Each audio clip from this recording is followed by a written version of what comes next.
কেউ আমাকে ভিক্ষা দিন। এই ছেলেটা আমাকে এতগুলো টাকা দিল কেন? এটা তো আমার ছেলে এবং ছেলের বউ এখনো খারাপ আছে, আমার টাকাগুলো কেড়ে নিল।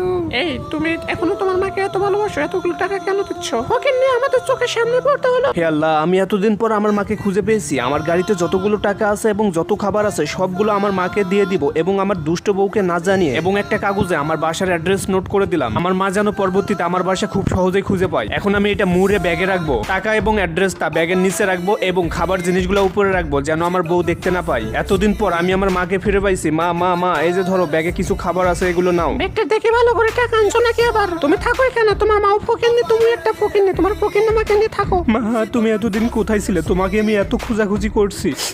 মা, এই যে এখানে কিছু কেক আছে, কেকটা তুমি খেয়ে নাও। মা, তুমি অনেক শুকিয়ে গেছো, তোমাকে খুব শীঘ্রই আমি বাসায় নিয়ে যাবো। মা বন্ধুরা, এতদিন পর আমি আমার মাকে পেয়ে গেছি। অবশ্যই আমাকে একটা লাইক করবা।